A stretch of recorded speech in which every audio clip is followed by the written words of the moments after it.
shokët! Rama Balluku, shkoni te shokët! Rama Balluku, shkoni te shokët! Për gjithë ju banor të Astirit dhe nuk keni asnjë shkollë të vetme, sa herë që ngjesni në trafik me fëmijën tuaj për ta çuar në shkollë, kujtoni se 50 milion euro që ka marrë Balluku dhe Rama do të mjaftonin për të ndërtuar të paktën 10 shkolla të reja. Për gjithë ju të sëmurë në mbar vendin që përplaseni në dyert e spitaleve publike dhe s'ju hedh njëri syt, 50 milion euro që ka vjedhur Balluku dhe Rama mund të ishte ndërtuar një spital i ri, i madh, rajonal. Për gjithë ju pensionistë që bonusin e fundvitit për herë të fundit e morët për këtë vit, kujtoni se ato 50 milion euro që hëngri Belinda dhe Edi Rama janë sa gjysma e parave që shpenzohen në vit për bonusin e 700.000 pensionistëve. Në Shqipëri, nëse ti vjen 100 miliona euro,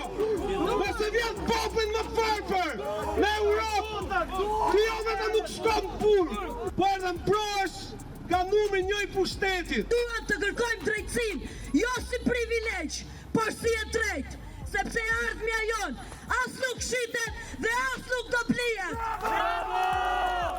Digniteti jonë nuk do negociohet, sepse drejtësia do duhet shkojnë në vend.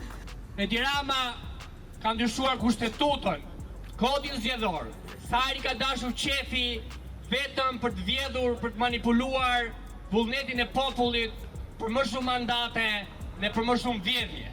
Unë nuk di ta them sa miliona apo miliarda euro janë shpërdoruar për rrugë, tunele, porte, aeroporte, në shëndetësi. Në 13 vite, Edi Rama dhe hajdudët që e rrethojnë kanë bërë gjithçka. Kanë vjedhur fondet e Bashkimit Evropian për bujqësinë dhe kanë shkretuar fshatrat. Kanë përzën nga vendi ynë në 13 vite, po bëja llogari, të paktën 700.000 shqiptar.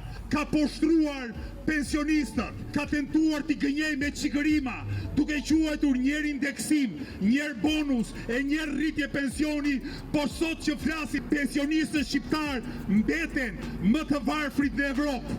Të gjithë din të vërtetën, Belinda Balluku ka vjedhur bashkë me Ramën, prandaj Rama po përdor çdo mënyrë, çdo metodë për ta shpëtuar Belindën.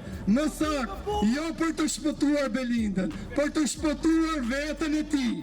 Edhe flasim për balans pushtetesh, edhe themi çfarë do pushteti gjyqësor që shkon dhe e ka përveshi pushteti ekzekutiv. Po kjo është pra balanca pushteteve. Do t'i japim kurajë dhe i themi bëjeni punën tuaj sepse neve na keni mbështetje.